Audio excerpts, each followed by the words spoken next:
There I was, in my black rubber catsuit, the faint scent of stale rubber and my own loneliness filling the room. My hands, encased in the same black material, held a letter. Not just a letter, mind you. A chronicle. A confession. This was from my pen pal, a man who called himself Duby. We'd been writing for a while, and he'd finally started to unspool the thread of his past. A past tangled up with a man named Adolfo Constanzo and his bizarre cult.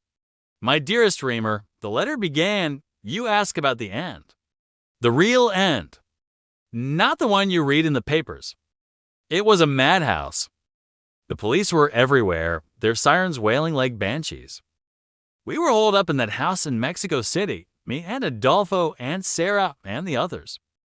Adolfo, he was pacing, a wild look in his eyes. He knew it was over. He kept saying, they'll never take me alive, never. The letter went on, each sentence a new shiver down my spine. He looked at me, Reamer. Straight into my soul, I swear.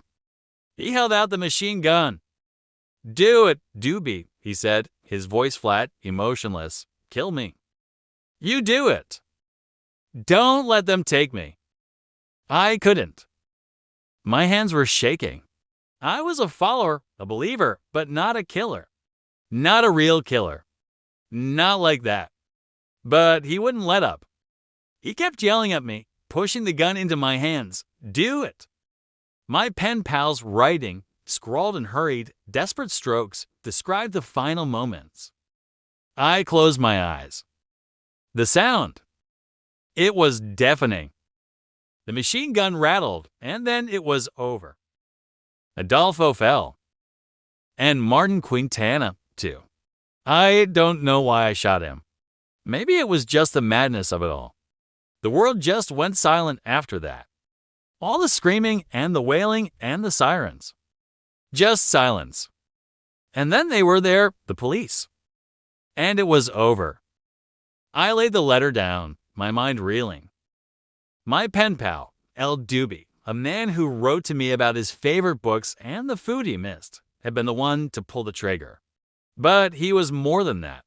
He was a follower, a believer, a man who had been swept up in the madness of Adolfo Constanzo. He told me he was a student, a good kid from a good family, but Adolfo had found him, and with Sarah Aldrich's help, he'd been drawn into their world.